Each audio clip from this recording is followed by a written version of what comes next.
السلام علیکم، میرا نام عروج خان ہے اور آپ کا نام؟ میرا نام سارہ مسیح ہے۔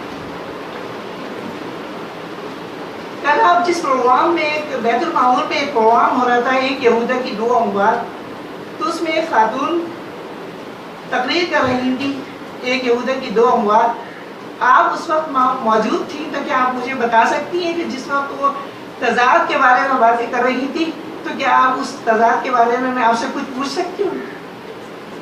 جی مجھے کچھ یاد تو آ رہا ہے۔ جی آپ اتنا کنفیوز کیوں ہو رہی ہیں؟ آپ صحیح سے جواب دیجیے، اگر تضاد ہے تو اس میں بتائیے۔ بھائی ہماری بائبل کے اندر کوئی تضاد نہیں ہے، یہ سب اڑی اڑائی باتیں ہیں اور اصل میں ہماری بائبل میں کوئی تضاد نہیں ہے، یہ ہم ہمیشہ سے سنتے چلے آئے ہیں۔ مگر دیکھیے جو آپ نے اپنے بڑوں سے سنا وہ غلط بھی تو ہو سکتا ہے، تحریف ہے۔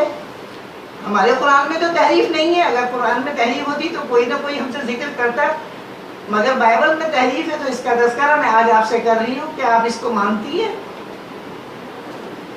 آپ ایسا کریں اپنی کتاب مجھے دیں تاکہ میں اسے بغور پڑھوں، کیونکہ بائبل ہمارے گھر میں رکھی بھی تو ہے لیکن ہم نے اسے خود صحیح طریقے سے دیکھا نہیں ہے۔ آپ اپنی کتاب دیں تاکہ میں حوالے اسے چیک کر کے دیکھوں۔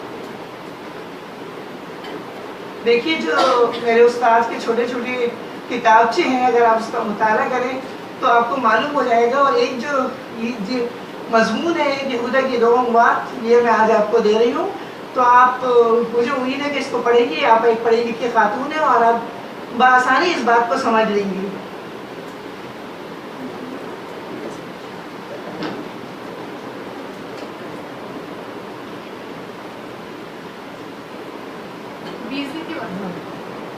بیس دن کے بعد سمجھ لیں۔ 20 دن بعد میں نے مطالعہ کیا اس کتاب کا جو علامہ الیاس ستار صاحب نے لکھی تھی، اور میں بہت حیران کن ہوں کہ واقعی جب میں نے یہ حوالے ویری کیے تو یہ بالکل صحیح ہے، اور میں بہت ہی زیادہ کیا کہنا چاہیے پریشان بھی ہوئی کہ ہماری بائبل کے اندر اتنا واضح تضاد ہے۔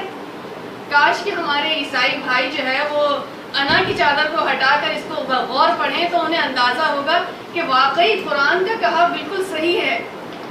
کہیں یہ تضاد اس لیے تو نہیں تھا کہ ان کو معلوم تھا کہ عیسیٰ علیہ السلام کو تو رفع نسلہ ہو چکا ہے اور جیوڈس کو انہوں نے زندہ رکھا، اور اس کے بعد انہوں نے اس کو موت دی، اس موت کے چکر میں انہوں نے کہانی بنائی اور دو کہانیاں ان کی ہو گئیں، ایک پھانسی کی وجہ سے اور ایک فکیت میں گرنے کی وجہ سے۔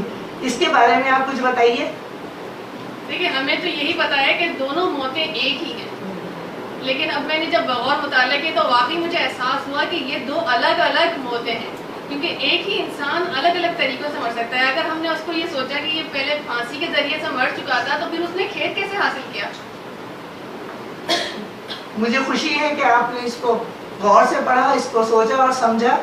اب آپ کی اس کے بارے میں کیا رائے ہے؟ آج میں سارہ مسیح بہت ہی خوش ہوں، اور میں یہ جانتی ہوں کہ قرآن مجید میں جو اللہ تبارک تعالیٰ نے کہا کہ واقعی نہ ہی اللہ تعالیٰ نے سلیب دی ہے، نہ ہی انہیں قتل کیا گیا اور نہ ہی انہیں سلیب پر چڑھایا گیا، یہ بالکل سچ ہے، اور انجیل برنباس بھی سچ ہے۔ اور میں آپ سب کے سامنے کلمہ پڑھتی ہوں، لا الہ الا اللہ محمد الرسول اللہ صلی اللہ علیہ وسلم